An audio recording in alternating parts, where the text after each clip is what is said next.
afternoon. I'd like to welcome all the survivors and our supporters here today. And I would also like to thank the Mohawk territory in which we are having this press conference at, and inviting us and accepting us in coming in peace. My name is Evelyn Korkmas. I'm a St. Anne's residential school survivor. I am also a founding member of Ending Clergy Abuse. It's a global organization. And I'd like to welcome my friends and survivors that are Indigenous and non-Indigenous Canadians. We are here, gathered here, for the same issues that Indigenous people have been experiencing for decades.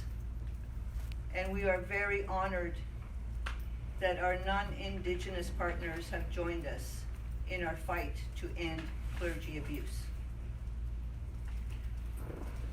Our Indigenous group is here to ask the Pope once again to come to Canada and apologize for what they have done to the Indigenous peoples of Canada. As well, we are here to ask the Pope to release the documents that have proven there has been abuse. We need these documents to be released for educational purposes so that we can rewrite the Indigenous history of Canada, the true Indigenous history. As well as we would like the Pope to honor his commitment in the Indian Residential School Resolution Settlement Agreement, which he signed in 2006, on the commitment that he would pay $25 million to the Indigenous people for healing.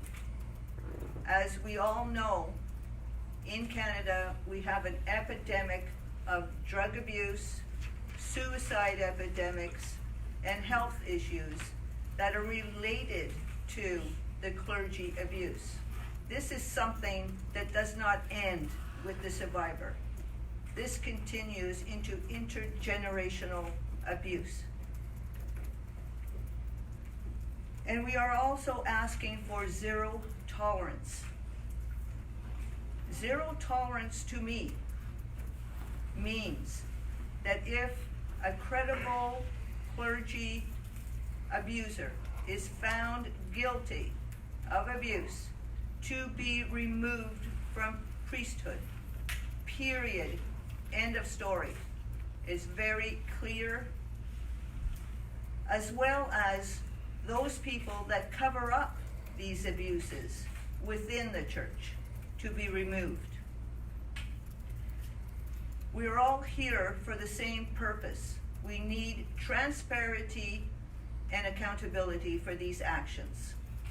If any normal citizen were accused of these actions, they would be taken to court and put in jail. So there should be equality across the board. So I'm going to pass the mic over to Edmund Matatawaban, as everybody knows who he is. He's the one that started the St. Anne's Residential School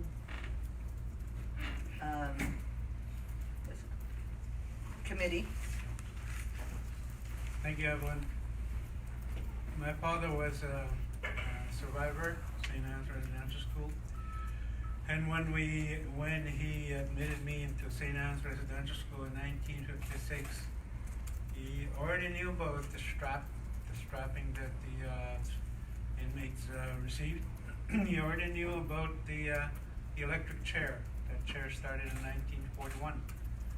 He already knew about the habit of feeding children their own vomit when they got sick into their plates. And we also suffered a lot of physical abuse and all the abuses that we talk about. So we knew that. So imagine as a father, you had to put your own child into that setting. But you had no choice, because the police were there to treat him like a criminal if he didn't comply. The fur trader wouldn't deal with him if he didn't comply. The Lands and Forest, now the MNR, wouldn't give him the permit if he didn't comply. And also the Catholic Church would forbid him from entering the church if he didn't comply. So there are a lot of pressures for him to follow the wishes of the new people that were coming into his society. But we have to remember that our belief in the Creator is that things happen for a reason, and if you go through them willingly, you will come out stronger. That was the only hope that we had, that we would one day pass this moment and become stronger. So as we try to say residential school was a bad era, and many people say that was a long time ago. It's not. If you look at the reserve system, it's the very same system. If you look at the concept of total institution, the reserve system today is behaving the same way as the residential school system. So it's not over. And I hope Canadians examine that and examine it for themselves in their hearts. And why do we have an election without that issue being discussed? When the Prime Minister says, this election campaign, we will work together and follow the election format to design a future for all of us. So all we asking for is inclusion in the future of what Canada wants to be. Okay, I'm gonna hand it over to Angela Shishish.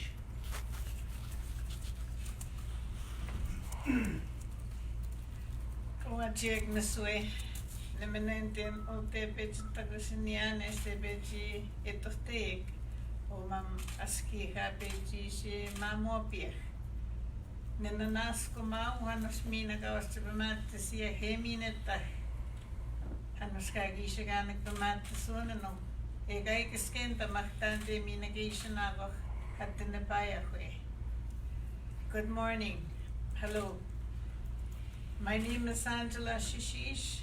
I'm very honored to be here, happy to be here, knowing that our Creator had given us another day to enjoy, to live, not knowing what will happen as we go to sleep tonight.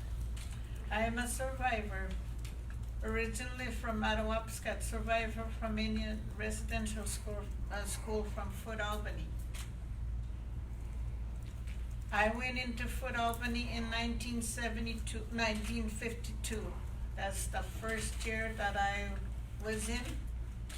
And I must have been about 8.5 years old, the very first time that I was taken to Fort Albany. Didn't know anything at all, like the way that's why I talk to you in my language, to feel exactly how it felt to every little Aboriginal person taken to the institution. And that's the way I felt when I first went into school. I didn't have no English language at all.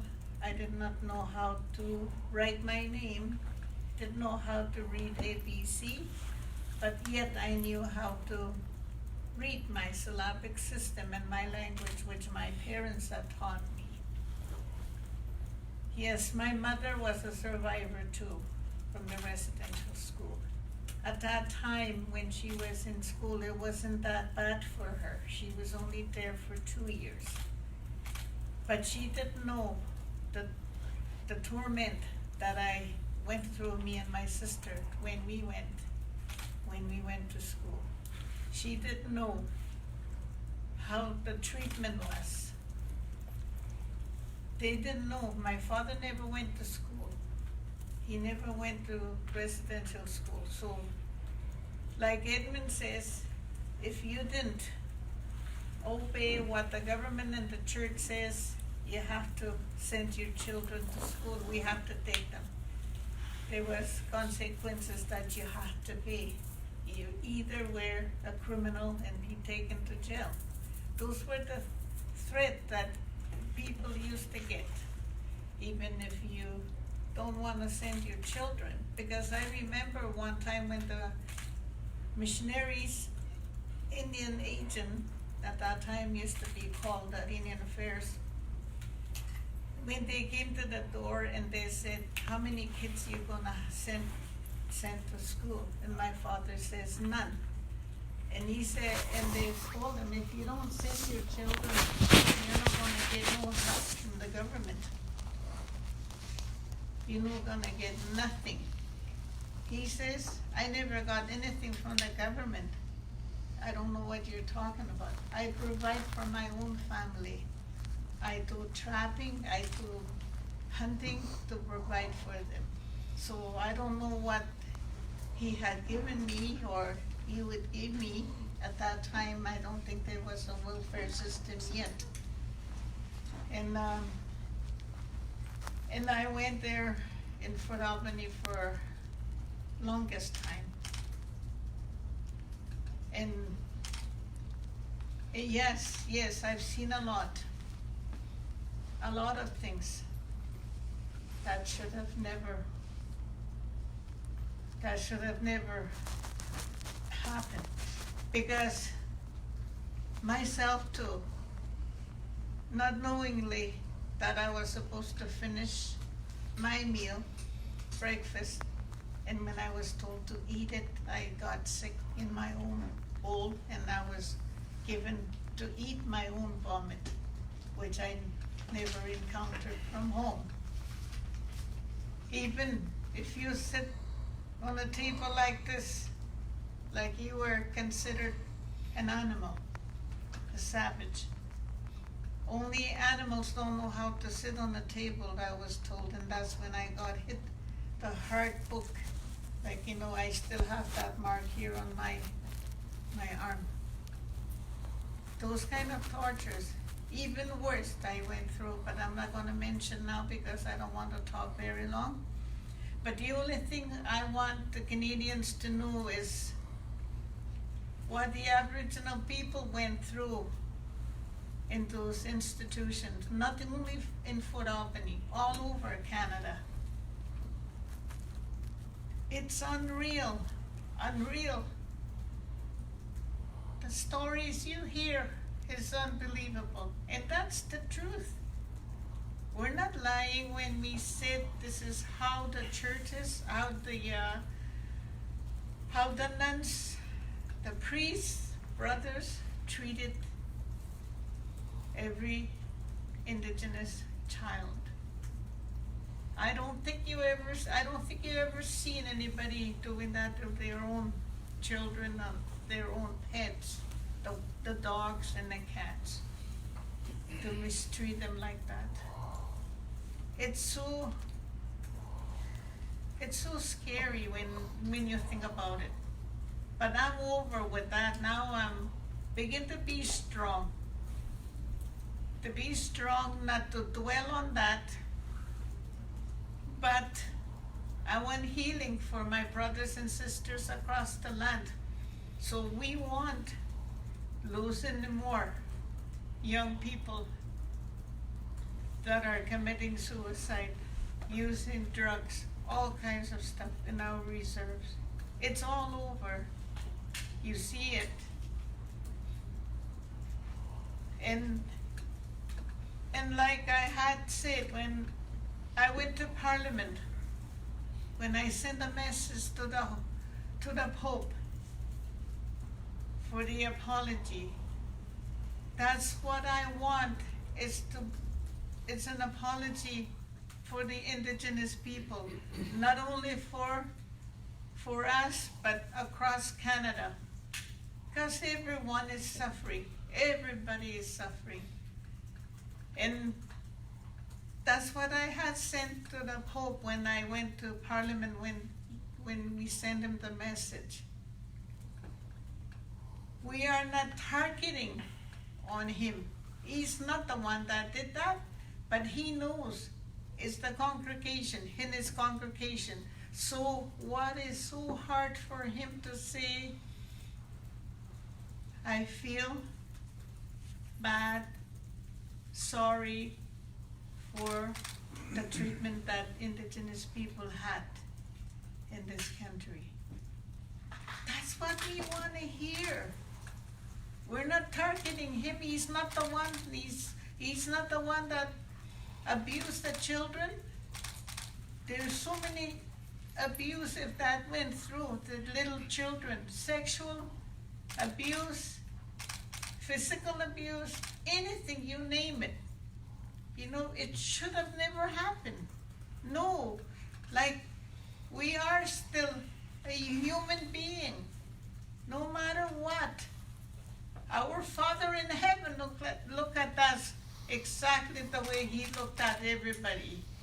There's nobody that's higher than me. We're all equal. That's the way I look at life. That's the way I look at everybody. There's nobody, so, you know, when we call someone so high, no, that's not what he looked at his creation. He is the only one that we should honor, highly respect. Is our Creator, because he's the one that gave us our hearts to beat every day, every second of our life. Without him, we're nothing. We're nothing.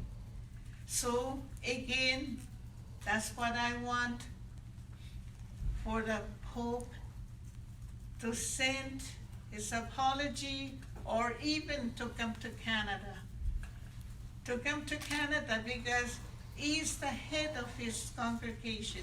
He is the head of all. He's the only one who has the authority to say, I'm sorry, or remove those people that are doing wrong to the individuals, because it's still happening today.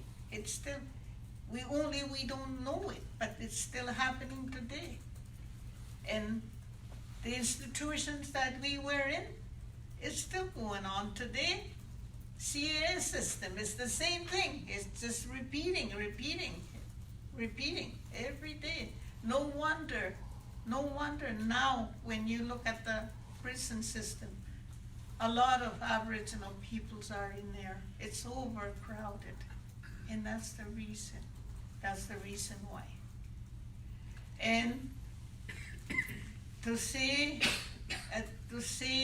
stop for me to talk, I just want to say thank you for listening, and thank you for the survivors that are here, and thank you, Evelyn and Edmund, for being here, and everyone that's here. I thank you very much, and my prayers will always be with you. English. Thank you. Thank you. So pass it on to Jerry. Hi, I'm Jerry Boyle from Cambridge, Ontario, a victim of Todd Marshall going back to 1954. It's a long story, too long for this afternoon, but but through 2 years of various sexual assaults witnessed by other priests that did nothing. This individual priest was known to be a child molester before he got into the seminary, was brought into the Basilian Order in Toronto, assaulted kids in Toronto, moved to Windsor where he assaulted me and many others. Reported, sent to Sudbury where he's assaulted, Sault Ste. Marie, assaulted, St. Lucia assaulted back up to Sudbury and back into Windsor. Never, ever under wraps. He was loose. They knew what he did. They did nothing to control him. So again, what we're all here for in common is accountability, transparency. Turn over the documents. The people that are criminals, you know who they are. if you aided and abetted a sexual predator, you're as bad as he is or she is. One thing to do the crime, it's quite another to enable the crime. There's no excuse whatsoever. So at the end of this week, we hope to deliver the one message, all in unison for action now. Thank you.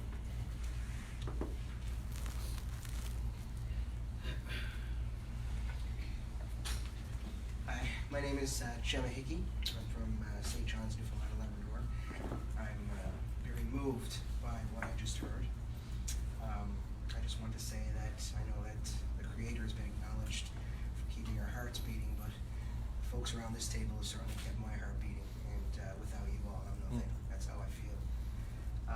Growing up on an island is very isolating. It's even more isolating being abused by a Roman Catholic priest.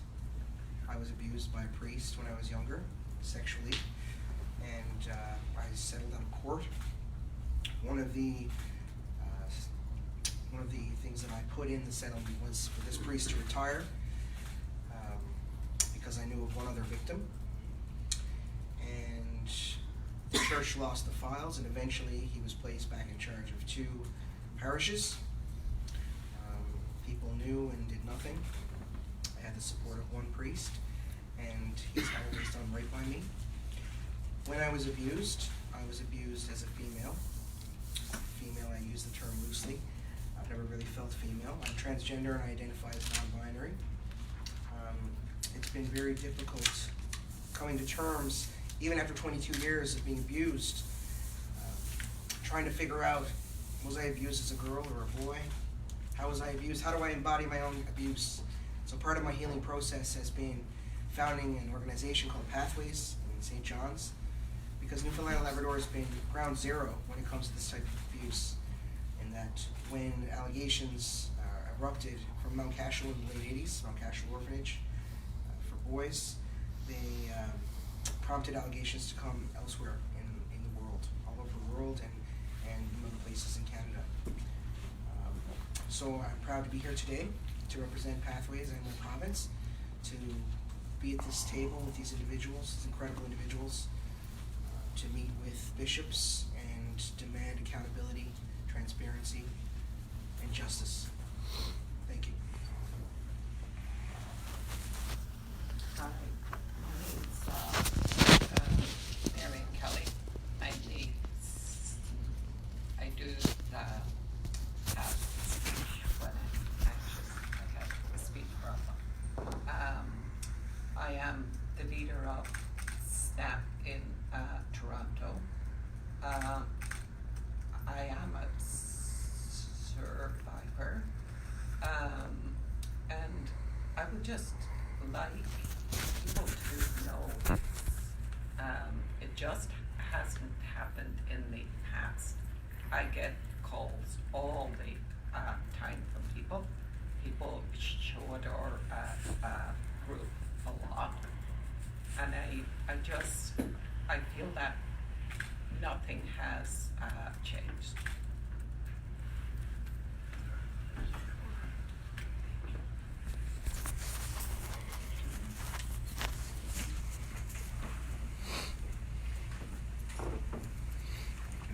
Good afternoon, my name is Brenda Brunel, and I was a 12-year-old girl abused at St. Vincent de Paul Parish at the hands of Father Michael Falona, a Basilian priest. I represent SNAP in Windsor, Ontario. I also have a support group that we meet monthly. I was privileged to work with the producer of a documentary that will be shown here in Cornwall this week, entitled Pray. And Jerry Boyle, I've got flyers if anybody would like to take one home, is number 14 in this photograph in the documentary Pray. We're looking for accountability, we're asking for transparency, at the end justice, and for all survivors that have been abused by clergy, which just hoping that our presence here in Cornwall will cause a pause in the Bishop's Assembly this week to take into consideration our voices, our concerns, and our desire to be part of the solution to end this crisis. It is a global crisis. It is current. It is not just historic. And I can support Marion when she says that we receive phone calls regularly from survivors from all over Canada. All over Canada, I get phone calls from people that are suffering and looking for a solution, wanting to end this. This is a dynamic team. I think we've worked together brilliantly. I think we have a solid message. We each come from different parts of Canada with the same common goal. And so I thank you for coming today to listen to us, and I would invite you to join us on Thursday evening at the Galaxy Theatre for a documentary that was produced from survivors of Ontario at the hands of the Basilian Order. Thank you.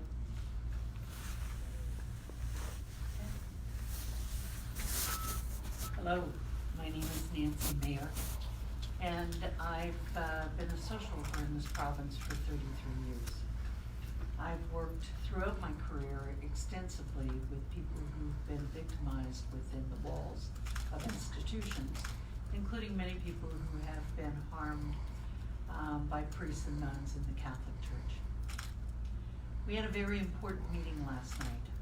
We have asked now for decades to be able to speak to the bishops, the Canadian Conference of Catholic Bishops. Although they wouldn't allow us in to speak to their entire group, we did meet with a subgroup last night. And we think that there's something that's very important for the people of Canada to know. And that is that every diocese in this country operates under an independent bishop. Essentially, there is no oversight, there is no ability within the structure of the Roman Catholic Church in Canada to hold even their own bishops accountable. Now we have major concerns. Policies have been written and rewritten, but there is actually no data that in any way supports that those policies are effective. Our therapists throughout this province, SNAP and other groups like Pathways, continue to see people coming through their doors saying, I was abused by a parish priest. I was abused by a diocesan order priest or nun. It's a problem that needs to stop. If the church can't stop their own problem, if they have no authority over themselves, then I think Canadian citizens have to look at what other options they have in order to hold this church accountable.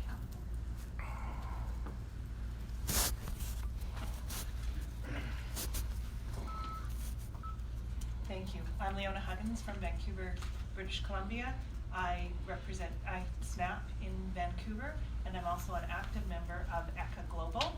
I had the honor of meeting Evelyn, another ECA member, founding member in Rome, when I was invited to speak at the summit with the organizing committee of the Vatican Summit on clergy abuse in the spring. I find this to be, I really appreciate our Indigenous members here today, and it feels historic to me. As a survivor in SNAP, there's been a separation between Indigenous and non-Indigenous survivors in terms of the Truth and Reconciliation Commission, and then who these other survivors are who are coming forward. I came forward with my story of abuse in 1991 as a Catholic school teacher. Well, the whole process started in 1989. I was a Catholic school teacher when I discovered that the oblate priest who abused me, and the oblates were very active in the residential schools, the oblate and was also active on a reserve on the west coast of Canada. The oblate priest who abused me I realized I was abused, and I felt he was starting a youth group, and so I needed to come forward to tell my story. It was really difficult to do. I lost members of my family, it was just very difficult to come forward, but I did because it needed to be done. And my story felt very similar, although I wasn't removed from my home, but the abuse felt similar to, as I heard about the Truth and Reconciliation Committee. There were so many parallels in our stories, and yet they were seen as different.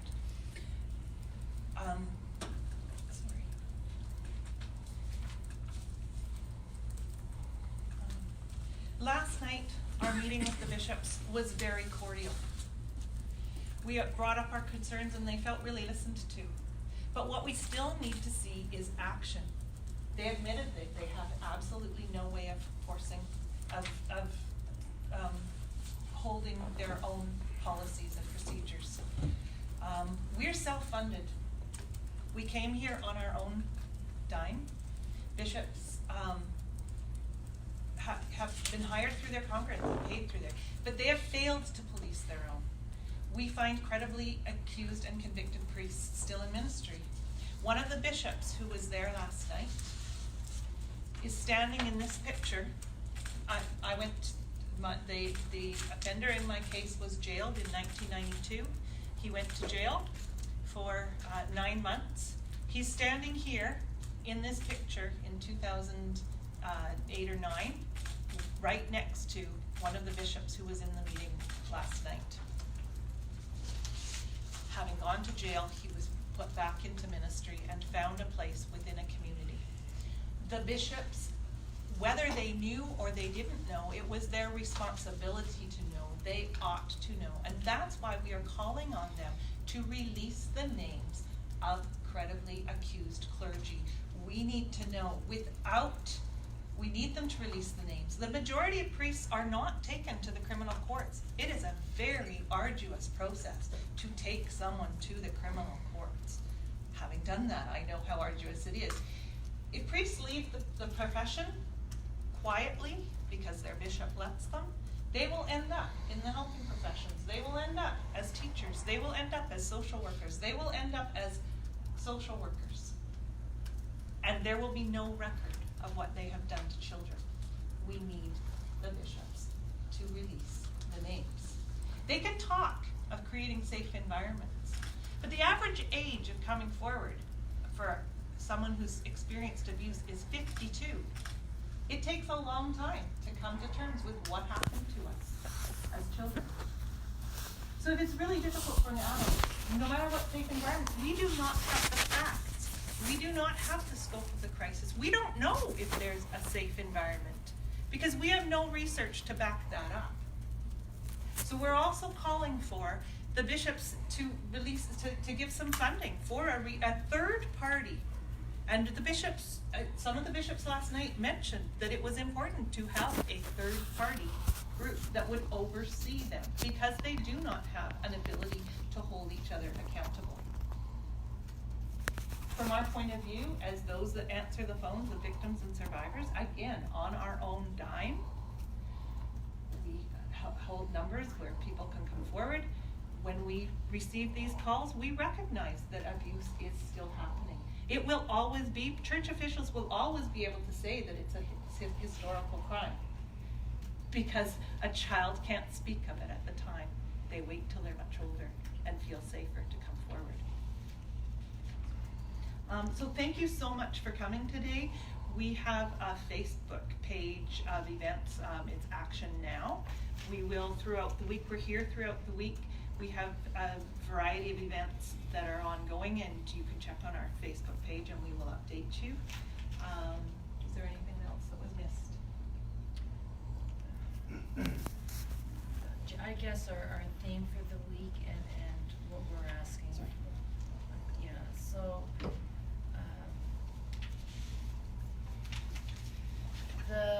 the time is now is the theme for this week. Our hashtag is silence is violence. Hashtag action now.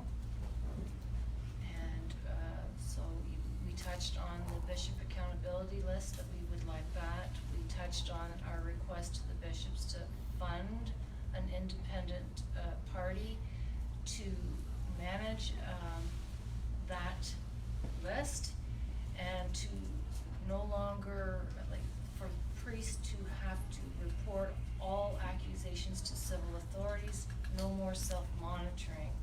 Wouldn't it be grand if we could report ourselves for anything we do wrong and not worry about having to be held accountable? And so we want that to end.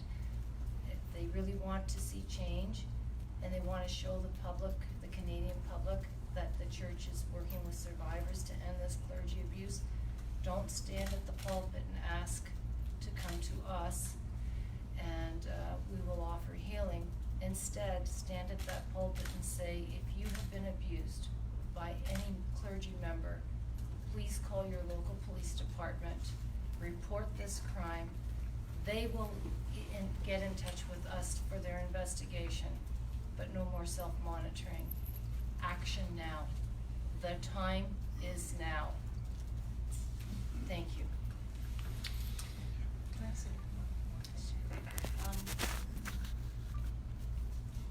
Last night, this document, in 1991, in the document From Pain to Hope, the bishops of Canada said to the survivors of child abuse who have risked publicly disclosing their suffering, you have provided a voice for all who lost their child innocence to the tragedy of sexual abuse and have struggled to recover sexual and emotional balance.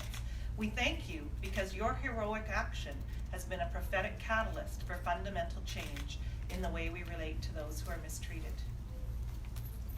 It's over almost 30 years ago, 1991. We haven't seen that fundamental change. And I'd like to point out that during this week we have here the Peter Bryce exhibit that the Legacy of Hope has provided for us. Peter Bryce was a man of conscience. Peter Bryce was a person who, within the residential school system, stood up and spoke about the mistreatment of our Indigenous people in the residential schools. We're asking here for one of those bishops that was at that meeting tonight to stand up and be courageous. It always takes courage to be the first person who steps out. One of them needs to.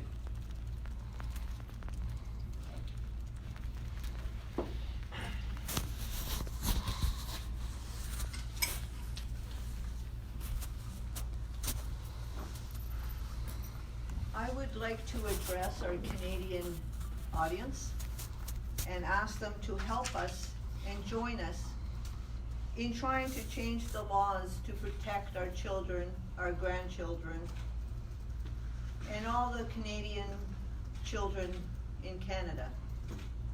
We need to fight together.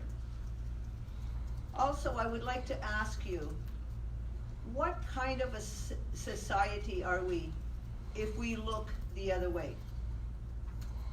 That speaks volumes. So I ask you, please join us in our fight. We need people to join us, to come out and speak out. The shame does not belong to you. This is the shame of the predator, not yours. And that's all I have to say. Does anybody have any questions?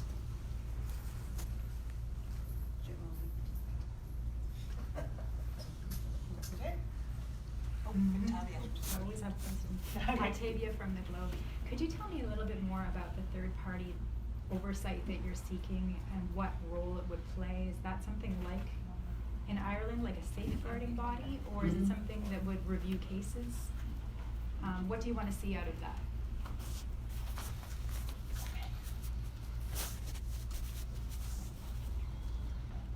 What we want to see, I think, is the data that only the Catholic Church has. We have a long history that they have not been able to govern or police each other. They are the only ones who have the names of credibly accused priests. The other thing is that there is also models in other countries where a third party gives oversight to see if every diocese is in fact being adherent to their own policies and procedures. Right now, as I say in Canada, they have no ability to ensure that each other follows those policies and procedures.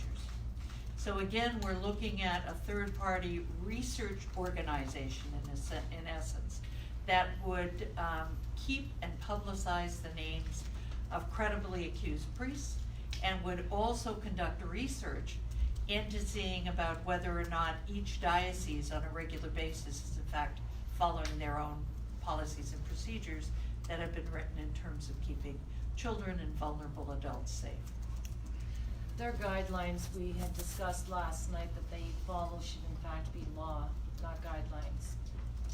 They should be enforceable through our court system.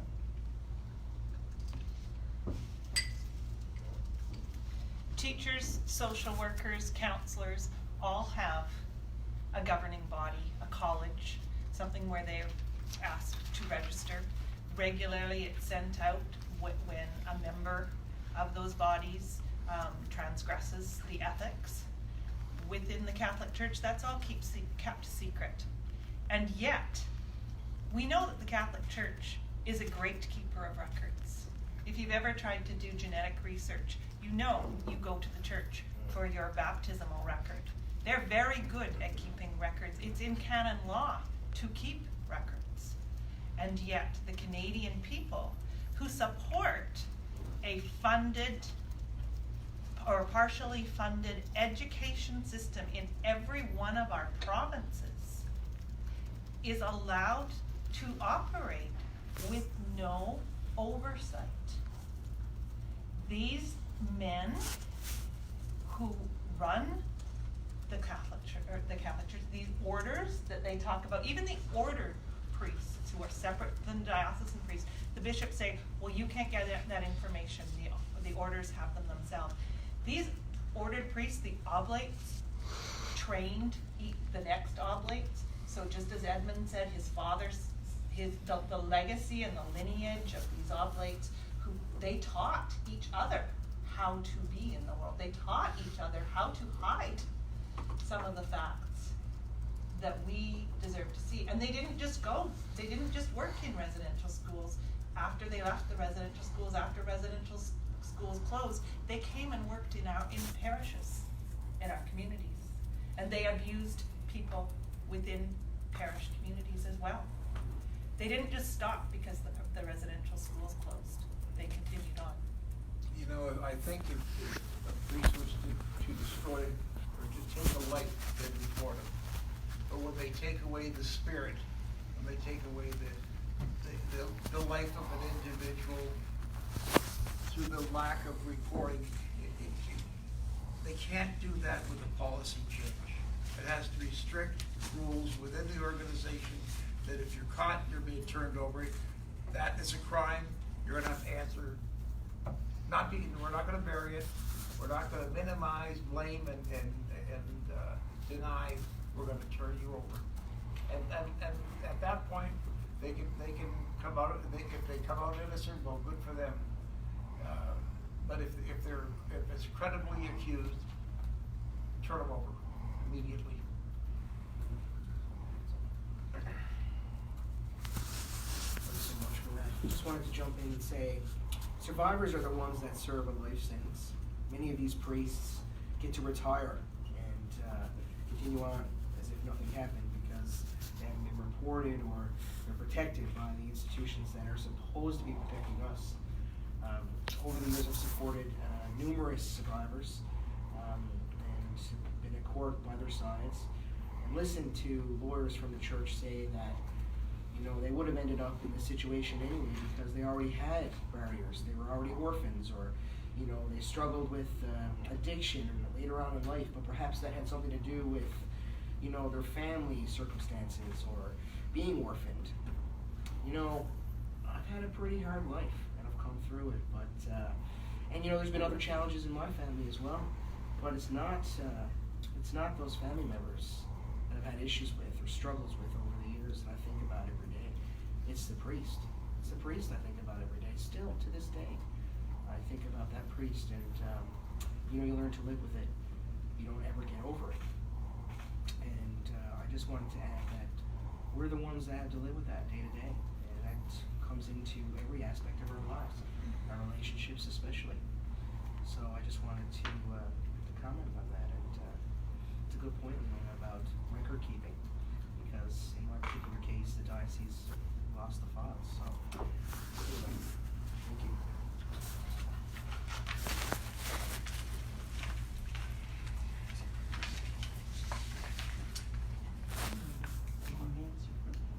Any other questions? Good question. Okay. You mentioned about asking the church for records. Can you not have these records subpoenaed to the legal system? Well, In that's, Australia, they did in Australia, and, we have the bishopaccountability.org in the United States.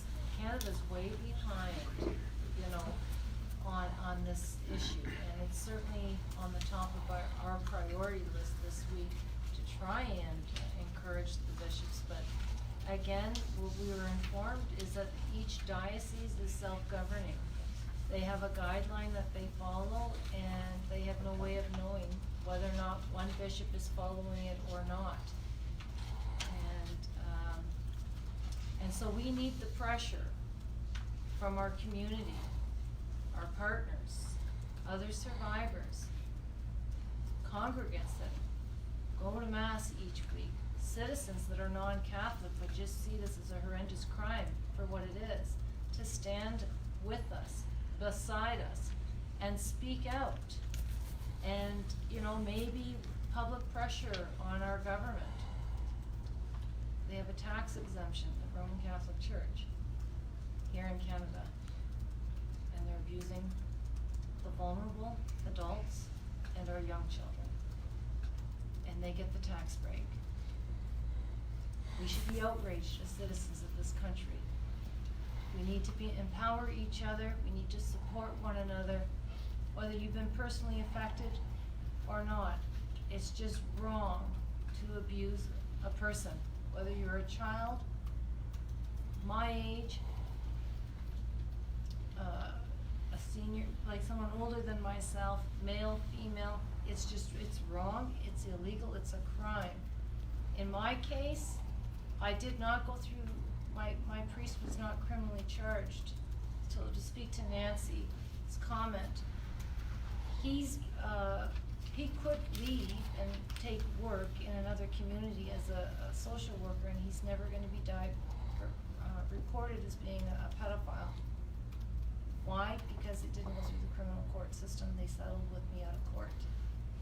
That's just one of so many more. There's more that were undocumented than what is. So the point is, that's why we're here. We just wanted to share our message with of course, the Canadian bishops, which they did not allow us to address the assembly in whole. And so, if we can empower and engage our community, our partners, it's wrong, it's criminal, and they ought to be held accountable. Okay, does anybody else have any more questions?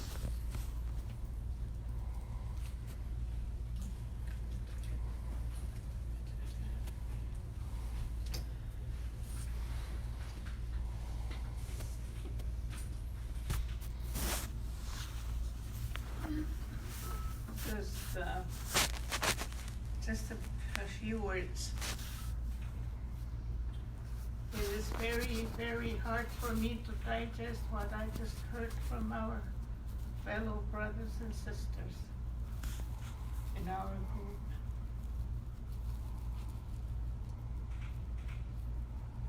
When I first got abused, sexually abused by a priest, I I thought I was the only one in the world that had to go through that, and I was so ashamed of it. I guess it almost destroyed me psychologically while I was in school because I tried to hide. The building that we are here, it had felt that my body was so huge, I couldn't hide anywhere.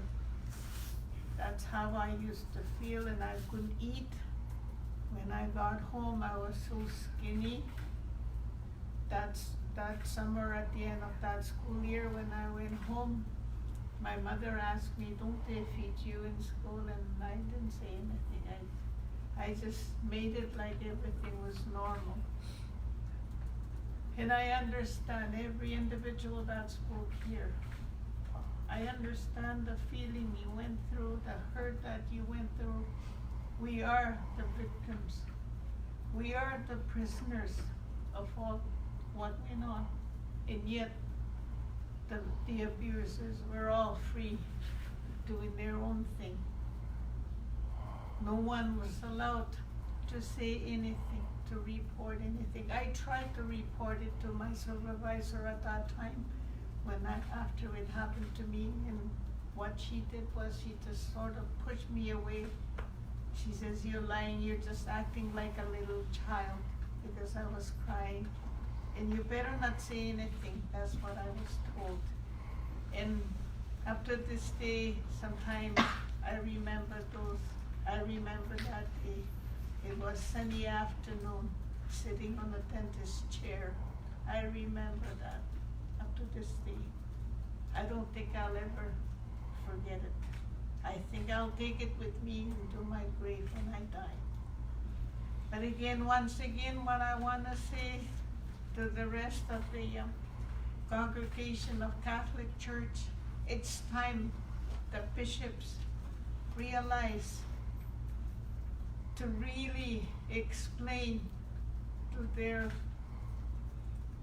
leader, the leader of all the Catholic Church, to say it's time you come to Canada and apologize to Canadian people what the people went through.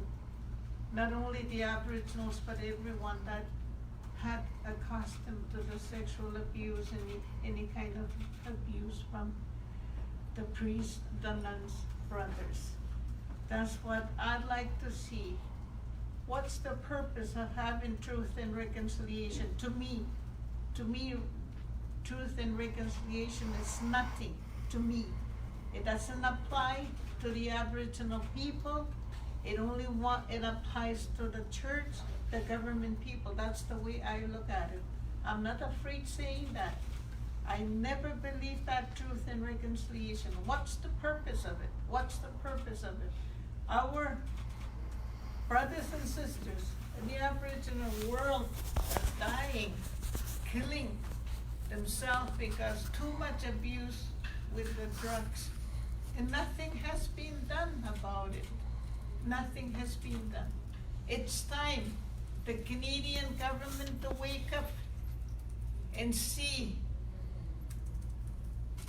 and respect his promises the way he promised to the rest of the Canadian people to help them. To keep his promise, what he wanted to do. It's time.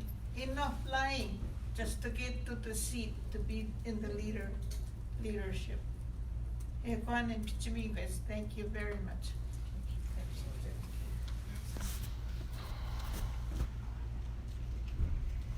Thank you so much for that. I just wanted to say that I think the trick for us too is to find ways to work with people who are in denial about the very power structures that are contributing to this type of abuse. You know, I walked across Newfoundland a couple of years ago to raise money and awareness for pathways, and